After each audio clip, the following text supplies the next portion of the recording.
Olá, meus amigos do Portal Rural News. O mundo fala em sustentabilidade, fala em produção sustentável de alimentos.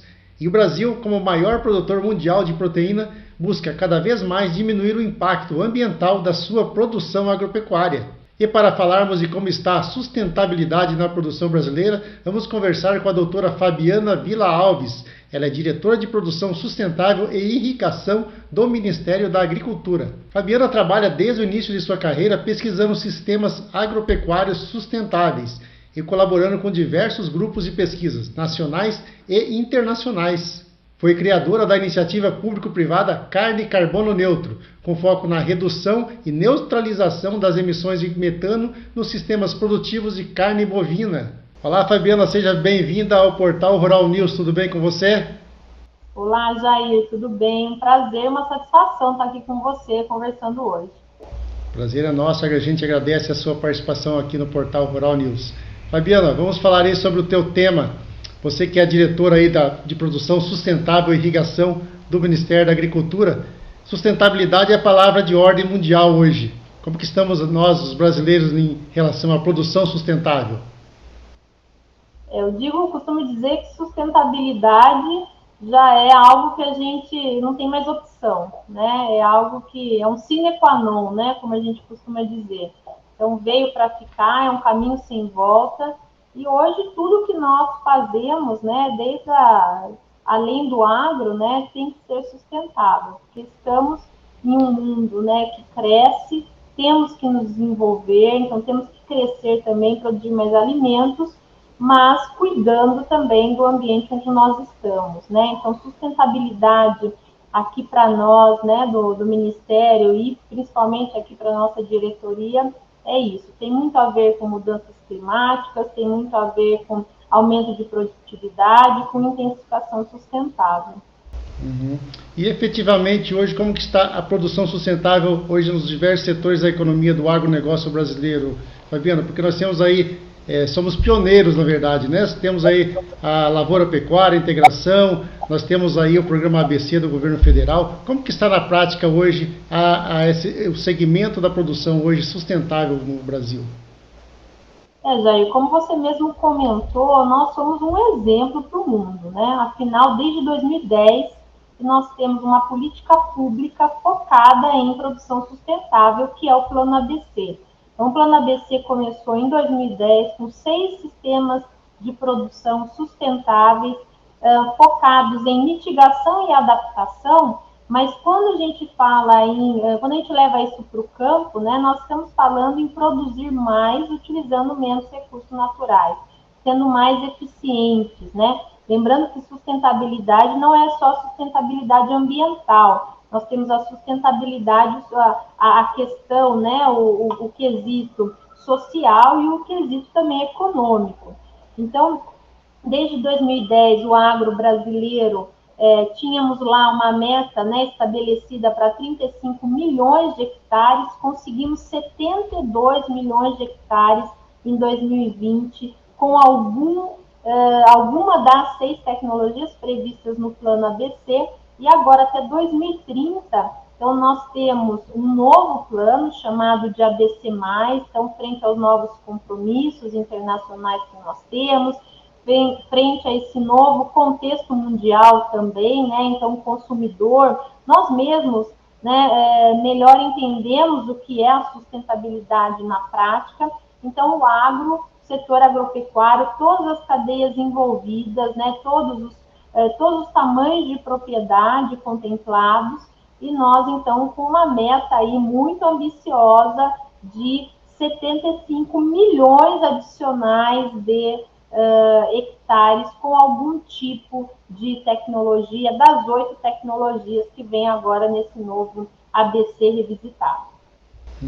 E o Brasil, como o maior produtor mundial de proteína e de alimentos, Fabiana, ele tem um grande desafio aí, que é aumentar a produtividade sem ter impacto ambiental, né? Exatamente, nós estamos falando disso, né? Quando você comentou aí da integração lavoura, pecuária, floresta, os sistemas integrados, né? Que compreende também sistemas agroflorestais, ou seja, todas as suas combinações, nós estamos falando em intensificação sustentável. Quando nós produzimos mais por área, nós estamos falando em intensificação sustentável. É o que eu comentei lá no início. Nós precisamos produzir mais, porque precisamos garantir segurança alimentar, e mais do que segurança alimentar, nós precisamos também garantir inclusão alimentar. Nós precisamos garantir que as pessoas tenham acesso à proteína de alto valor biológico, como é o caso da carne e do leite. Então, tudo isso está previsto dentro das nossas políticas públicas e é um grande desafio que nós temos aí para os próximos 10 anos. Uhum. Conversamos essa semana com o pessoal do Pantanal, que produz gado orgânico e sustentável no Pantanal, né? Uma iniciativa incrível que os produtores lá, um grupo de mais de 100 produtores organizam no Pantanal. E a gente vê aí o desafio de crescer através da recuperação de pastagens, né, Fabiana? Existe uma perspectiva hoje de números hoje que pode evoluir? O que podemos aumentar hoje de produção só recuperando pastagens degradadas, por exemplo? Esse é um tema muito caro a nós aqui do Ministério da Agricultura. Veja que nós conseguimos, na primeira fase do ABC+, recuperação de pastagens degradadas é uma das tecnologias que são incentivadas dentro da política pública do ABC. Então, numa primeira fase, tivemos aí por volta de 26 milhões de hectares recuperados em todos os biomas brasileiros, e agora nós temos uma meta de 30 milhões de hectares de pastagens degradadas. É uma outra opção, uma outra case, vamos dizer assim, de intensificação. Porque pastagens degradadas, né, nós entendemos aquelas pastagens com algum grau de degradação, ou seja, são pastagens que perderam produtividade. Então, quando eu recupero essas pastagens, eu estou recuperando o vigor produtivo, eu estou recuperando o valor nutricional dessa fonte de alimentação. Então, aonde eu conseguia, por exemplo, ter meio UA, né, unidade animal por hectare, eu consigo multiplicar por 2, 3 unidades animais. Então, isso é intensificar, né? Isso é produzir mais numa mesma área. Então, esse é um grande desafio que nós temos. Conheço o belíssimo trabalho lá do pessoal do Pantanal, da BPO, da Embrapa Pantanal, então trazendo também esse tema, e como eu falei, né, todos os biomas, né, estão sujeitos e têm ações a fazer nesse comprometimento que nós temos com as mudanças do clima e com a sustentabilidade em geral. Uhum. E você, em relação à questão de sustentabilidade, por exemplo, nos grãos, né, Fabiano? Hoje existe um grande impacto aí do uso de defensivos na produção nacional de grãos, de soja, de milho, né, e outros grãos. Existe uma perspectiva de mudar essa mentalidade do agricultor, às vezes até usando esse gancho aí da falta de defensivos, de encarecimento aí por causa da crise mundial, de buscar-se alternativas naturais e mais sustentáveis e aplicar isso no dia a dia do produtor rural? Olha só, Jair, né? Nós, como eu costumo dizer que o plano ABC e o ABC+, ele tem uma visão de longo prazo, né? E realmente são políticas públicas visionárias. Nós começamos a construir o ABC+, em 2019, né? Ninguém falava, e não existia a crise, né, da Rússia e da Ucrânia, que está nos afetando muito na questão de defensivos, e também principalmente de fertilizantes. Então, mas nós lá em 2019 já prevíamos, dentro do ABC+, uma linha de atuação que são os bioinsumos.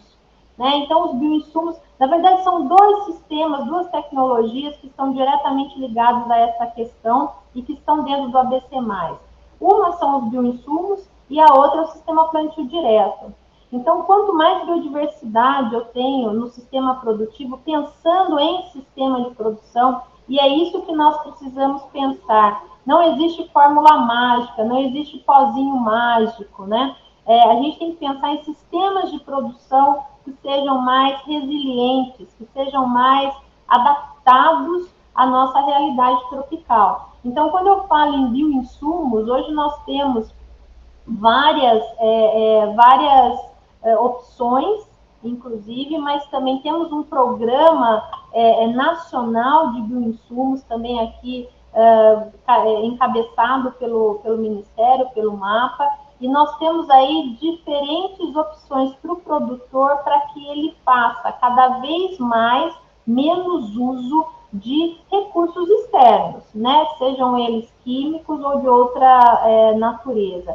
Então, nós estamos atentos, sim, e hoje nós já temos bastante tecnologia. E esse, Jair, que é o nosso diferencial. A agricultura brasileira, a agropecuária brasileira, ela é diferenciada até porque os nossos desafios são muito maiores por nós estarmos em um ambiente tropical. Então, um ambiente onde nós temos o calor, né, que por um lado, ele promove o crescimento da planta, mas ele também, quando demasiado, ele é uma barreira, é um desafio, né, para a criação de animais, para o estabelecimento das plantas, a questão dos veranicos, dos períodos de seca, enfim, falta de chuva, mas também, e com isso, fez com que nós desenvolvêssemos uma agropecuária embasada em ciência. Então, nós temos muita tecnologia disponibilizada já para ser usada e que a gente pode... E cada vez mais essas tecnologias têm esse olhar do sustentável, esse olhar do uso eficiente dos recursos, enfim, a gente tem muita coisa aí para mostrar para o mundo. Muitos países acusam o Brasil de ser o maior, acusam não, é o número, né, Fabiano? O Brasil é o maior consumidor de defensivos do mundo. Porém, eles não veem que o Brasil, às vezes, em algumas regiões, tem até 4 safras, né? Como você falou, enquanto lá fora, na Europa, nos Estados Unidos, se faz uma safra por ano, o brasileiro planta 3 ou 4 safras, né? E isso também incide na questão do aumento dos defensivos, né, Fabiano? Sim, Jair, e quando nós olhamos esse número, né, de maior uso de defensivos químicos, em volume, né? E quando a gente vai converter esse número, inclusive o MAPA tem uma publicação e tem esses dados, quando a gente vai converter esse número por quilo de produto produzido, né, nós caímos lá para 72º, se eu me lembro bem, tá? Então, isso é um cuidado que a gente precisa ter, né? Nós temos, sim, hoje, sistemas produtivos que são muito sustentáveis, né? E nós estamos trazendo isso com critérios, né? Com indicadores. Eu acho que esse é o grande papel nosso aí do Brasil. Mostrar para o mundo dados confiáveis e dados com indicadores válidos. E se comunicar, né, Fabiano? Porque, igual você falou, se você for comparar a média de consumo, estamos lá atrás, né? Exato. Se comunicar melhor, né? Fabiano, e isso também, esse consumo grande aí de produtos, né, de defensivos, também serve para colocar o Brasil na vanguarda da tecnologia, né, inclusive dos bioinsumos, né? Hoje nós temos aí no mercado nacional várias empresas, laboratórios com pesquisas bem avançadas aí no uso de bioinsumos, né? Vários produtos registrados. Então, como eu comentei, né, hoje nós temos, inclusive, legislações estaduais que já regulamentam o uso e a produção de bioinsumos que nós chamamos on-farm, tá? Se eu não me engano, até hoje, eu estava vendo esses números recentemente, nós temos 6 estados e um 7º estado, que é o Mato Grosso do Sul, pensando em regulamentar com leis estaduais. Então, vejam a importância, o interesse, né, dos estados, isso daí reflete nos consumidores, né? Eu acho que a gente realmente, como você comentou, Jair, precisa comunicar melhor o que nós temos feito, né? Tanto para o nosso consumidor interno, que muitas vezes também tem acesso a uma informação viesada, mas também o nosso consumidor externo, que são os países que compram de nós. Uhum. Muito bem, Fabiano. E nessa parte de legislação, eu acho que é importante o papel do Ministério em trazer legalidade ao uso desse bioinsumo, né? Porque muitas tecnologias às vezes não podem ser usadas porque não estão ainda padronizadas para uso, não tem uma lei específica sobre isso, né? Isso só reafirma, eu sempre falo, tem 2 lados da moeda, né? Nós temos uma legislação que é muito forte na questão de regulação, né? O Brasil é reconhecido por isso, né? Inclusive para defensivos. Nós temos aí uma regulação muito forte, então, por um lado, isso nos dá muita segurança no uso dos produtos, mas, por outro lado, também causa alguma morosidade, né? Isso é o outro lado da moeda. E só reforçando, Jair, que quando a gente fala em bioinsumos, essa regulação ela tem que ser até um pouco mais empática, né? Porque são produtos biológicos, né? São produtos que precisam de diferentes tipos, né? Os produtos, as cepas, né? Então são bactérias, são vírus, são outros tipos de organismos biológicos, né? De organismos vivos, e a gente